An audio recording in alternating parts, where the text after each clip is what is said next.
इधर उधर भटक मत गया। एग्जाम फॉर्म फिलअप हो गया है, समय कम बचा है। मार्केट में विभिन्न प्रकार के प्राणी आपको मिलेंगे जो आपको कहेंगे ये पढ़ लो, वो पढ़ लो, इसके बिना तुम्हारा ये नहीं निकलेगा, उसके बिना। हाँ, तो मार्केट में रोज रोज नए प्रकार के करंट अफेयर्स के बुक लॉन्च हो रहे हैं, रोज रोज प्रीवियस ईयर के बुक लॉन्च हो रहे हैं, रोज रोज नए नए प्रकार के बुक, टेस्ट सीरीज, पीडीएफ, ये सब मार्केट में लॉन्च हो रहे हैं।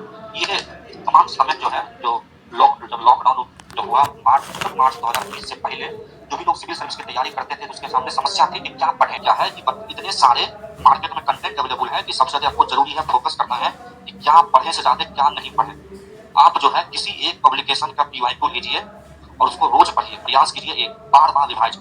ये कहता है कि नई नई चीजों से पढ़ने से बेहतर है एक ही चीज को बार बार पढ़िए, वो रिवाइज कीजिए, वो आपके लिए बेहतर होगा। करंट अफेयर हम यहाँ जो पढ़ा रहे हैं उसको आप बार बार रिवाइज कीजिए। बुक जो है अभी आप, कोई लोग कहेगा घटना चक्र पढ़ लो, कोई कहेगा एनसीईआरटी पढ़ लो।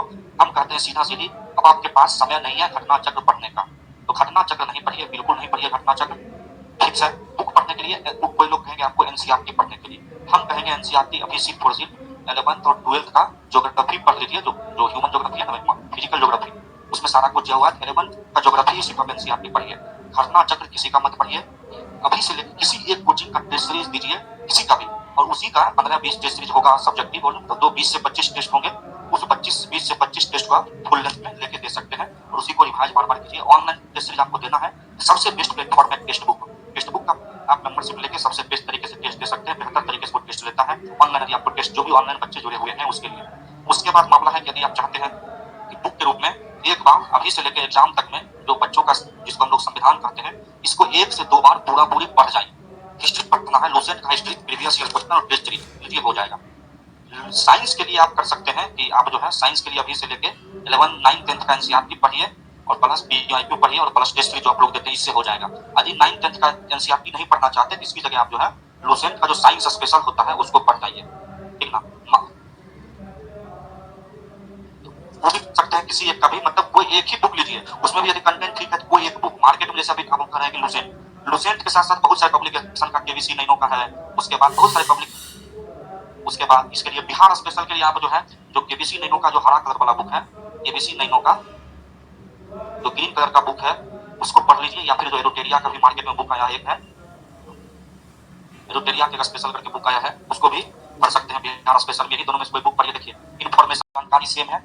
और प्रयास कीजिए सबको पढ़ने के साथ साथ, अभी आपके पास समय है, अब जो है सबका सब विषय का, हिस्ट्री है तो 30 से 40 पेज का, पॉलिटी है 10 से 12 पेज का, ज्योग्राफी है तो 40 से 50 पेज का। ज्योग्राफी के प्रश्न आपसे कम पूछे जाएंगे लेकिन इसका सिलेबस लंबा है। इकोनॉमिक्स का 10 पेज का हो गया, इस सब पेजों का एक शॉर्ट नोट्स बना लीजिए और उसको प्रयास कीजिएगा एग्जाम से पहले से। मान लीजिए हिस्ट्री का आपको शॉर्ट नोट्स बनाना है, इसमें क्या रहेगा, इसमें रहेगा प्रमुख पुस्तक, उसके लेखक, प्रमुख वंश, उसके संस्थापक, उसकी राजधानी, प्रमुख वंश। उसके बाद फिर उसमें और जैसे हो गया मेडावल इंडिया है तो उसमें जो ब्रिटिश ईस्ट इंडिया कंपनी का स्थापना, उसका इसका फैक्ट्री कब पहली बार लगा, कब कब क्या चीज हुआ, जैसे घटनाक्रम पर लिखना शुरू किए तो कांग्रेस का प्रमुख अधिवेशन जो 10 इंपॉर्टेंट है, वो चीजें जो हमको एक बार में रिवाइज कर लेना है, वो चीज लिखना है। पॉलिटी में आपको 10-12 पेज का बनाना है, प्रमुख अनुच्छेद, अनुसूची, उसके बाद कुछ कुछ व्यक्तियों का प्रमुख कार्य, अनुच्छेद, अनुसूची, संविधान संशोधन, इसका एक शॉर्ट फॉर्म बना लीजिए। ये 40-50 पेज में आपको फिजिकल ज्योग्राफी का कुछ कुछ चीजें के बाद भारत का, विश्व का प्रमुख झील, प्रमुख बंदरगाह, ये सब चीजों जो प्रीवियस ईयर का क्वेश्चन देख के आप जो है एक शॉर्ट नोट्स बनाइए और रिवाइज करते रहिए, मैक्सिमम पढ़ते रहिए। और इधर उधर के मार्केट में नए नए कंटेंट, नए नए किताब, नए नए बुक से भटकाव कम रखिए। जितना बेहतर अपने स्वयं के तरीके से सेल्फ स्टडी कीजिएगा वो बेहतर रहेगा। मार्केट में छात्रों को परचून खिलाकर ठगने वाले लोग बहुत हैं, 500, 700, 200, 1000 रुपये में कोर्स बेच के बच्चों को ठगने वाले बहुत हैं। इसलिए हम कहें कि जितना आपके पास सेल्फ स्टडी ज्यादा कीजिए वो आपके लिए बेहतर रहेगा।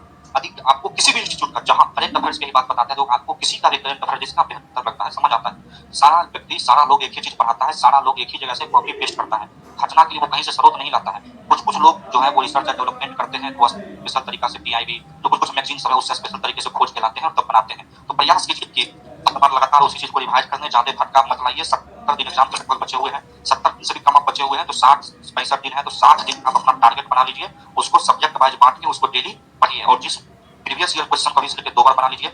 और प्रयास कीजिए, प्रयास क्या, हम इसको कंपलसरी मानते हैं, यूपीएससी का 2011 से लेकर 2025 तक का पीवाईक्यू एक बार बना लीजिए, ये आपके लिए बहुत इंपॉर्टेंट है, इसको आप बना ही लीजिए।